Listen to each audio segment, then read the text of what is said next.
like, let's interact, and then at the end we can have some fireside chats, and then connect online. I think everyone signed up through the group, so all the folks that are here tonight, all their contact information is on there. So if you missed somebody tonight, it's okay. You can find us online. Sounds good? All right, we'll let you two take it away. Thanks, all right? Lou. Got it. And yes. I think he went to go do that, yeah. I think he went to go do it. He looked like he was on a mission. Yeah, he ran away pretty quickly. All right, so I'll just do a brief introduction on myself. My name is Angela Cornaccchio. I'm part of the Boston Fashion Meetup Group. I actually do run the social media for it as well. We're rebranding, so we're happy to see all of you guys here. New members is always great. New faces, ones we already know.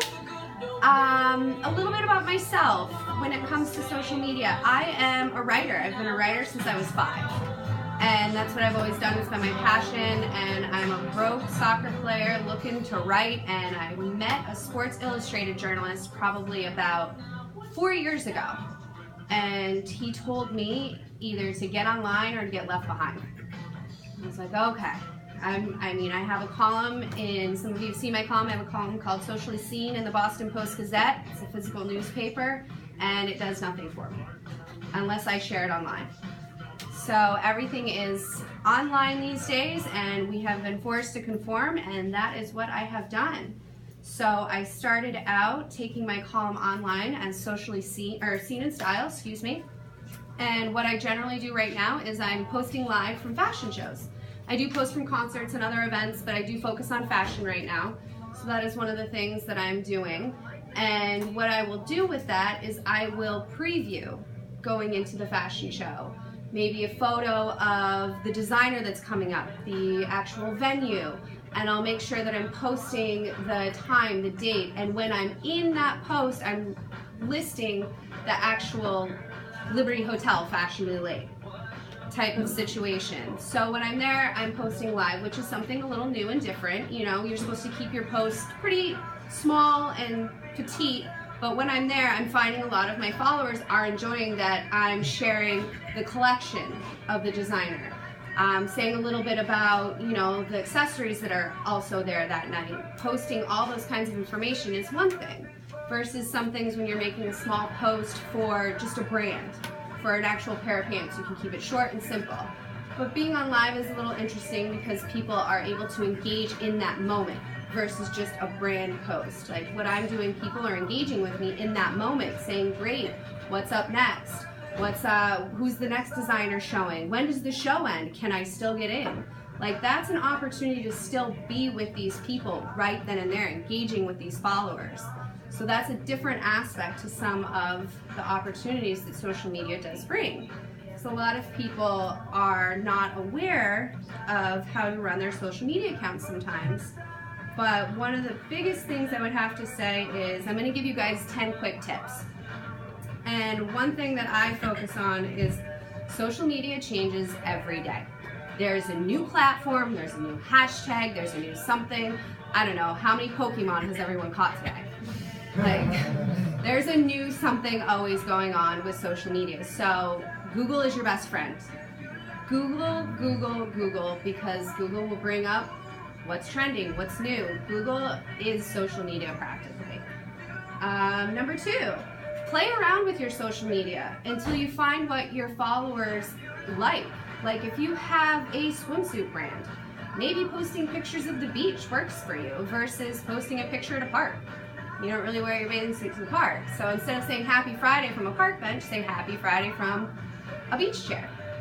Like just play around with your social media to see, you know, what works, what are you getting all these likes on, what's working for you. Just the little things like that.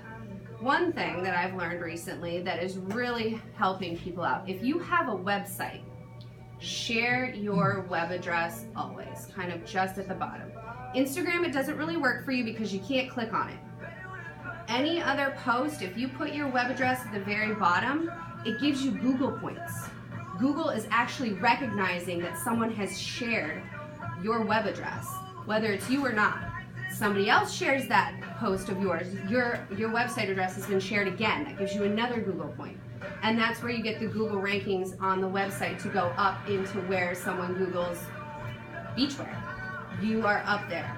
So sharing your web address is always a good idea. Like I said, I do post live from certain things. I post live from certain like sporting events as well. So it kind of keeps people engaged, and I find that a lot of people come back and look afterwards to see what I've been up to, or they'll share it afterwards, because sometimes what I'll do is I'll do post interviews. I preview that. Like post interviews with the players or the coaches, or I'll do a post interview with a fashion designer after her show to talk about the collection. So if there's an opportunity to get your followers hooked on the next move you're gonna make, try to make that clear as well. Posting inspirationally, that's something that's very trendy right now. Whether it be posted, like, you know, even on your personal page, like I said, Happy Friday from a beach chair. Or if you have a handbag line, post a really nice, sexy quote from Chanel. And, you know, like, your followers are gonna enjoy something like that because it reaches them. Engaging with your followers is huge. Even if you just go through, like, click on one person that commented on your thing and then start going through their followers and their followers. Comment on random pages saying, wow, great shirt, or wow, I love those shoes, where can I get those? Or great quote, thanks, that made my day. Anything, just engaging with these people will get them to engage back with you. Or if you go on pages that don't follow you, but are in the same streams as you, the more you comment on their things, they're gonna be like, well, who is this? So they'll go on your page, because I mean, we all not gotten lost in social media because you've gone from one page to the next page to the next, like, where am I already? That's how everyone does that. You might be just looking for certain things, but you have to remember, if you're trying to get out to those people, get them looking for you. Go comment on their things and say, wow, great stuff. And they'll get back to you, because the first thing they're gonna do is like, who the hell is this? I don't know this person. And what are they gonna do? They're gonna check out who you are. The high post times. Now this is something that can be controversial, and I'm sure you're gonna wanna talk about this too. If you go online and check what high post times are, you're gonna get a couple of different answers. That's something where he's gonna talk about social media is not free. You have to put in the time. Yes, you can go online and it's gonna say 8 a.m., 12 p.m., 3 p.m., and 7 p.m. are high social media post times. I have gotten more response around 2:30 p.m., to be honest. And like, I think some of my highest posts have actually come around 11 a.m. And that's just for my followers, my engagement. Because I think in the back of my head, okay, so 80% of the people that I'm trying to reach right now are at a desk. They're probably looking through their social media because they're waiting for lunch to roll around. Some people think, oh, okay, well, maybe your people that you're trying to reach are actually out right now. They're not at a desk, so maybe they're flipping through their social media, and that's when you are supposed to post. He's going to tell you all about social media is not free, so what you're going to have to do is find out when your high post times are yourself. You can try to work with those and get started at those post times and see if it, you know, maybe if you're getting anything back from it. But it's really important to kind of find what works best for you in general. And pay attention to the reach. Sometimes social media can be like high school, guys. You might not be getting likes because you feel like somebody might just be hating on you. It is an option. It does happen. Try to pay attention. If you have a Facebook page, pay attention to the reach you're getting versus the likes you're getting, because sometimes people just scroll through and don't like things. Doesn't mean they didn't see it. It doesn't mean they didn't read it. It's the reach. There are certain things that it's called Google Analytics as well, which is designed for websites, but there are those options through your Facebook to go through the analytics of how many people you're reaching, what part of the state you're reaching. Like, those options are available if you go through Facebook and look at that. So don't get discouraged on the likes, or, you know, well, why did my cat get 700 likes? And when I posted about my actual brand that I was putting out this week, it got 12. Doesn't mean people didn't like. People just like pictures of cats. I mean, you know, sometimes people just like little random things. It doesn't mean they didn't see it, and it doesn't mean it didn't work. So you got to keep that in mind. And one important thing, and the last thing I'm going to speak on, because I am so guilty of it myself. If you have a brand on social media, stick to that brand.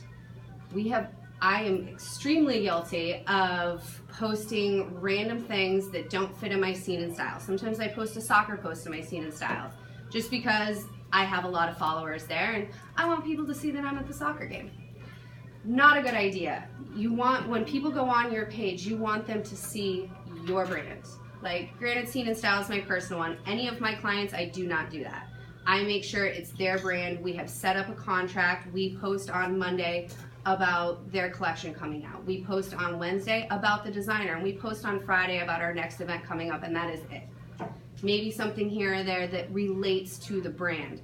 Don't let those little personal things creep into your social media if you really do have a brand you are working for. Keep that for your personal page. But besides that, that's pretty much all I got. We're gonna let Ryan do his, Of course, and then right in the middle of a drink, turn it over to Oh, I'm you. sorry.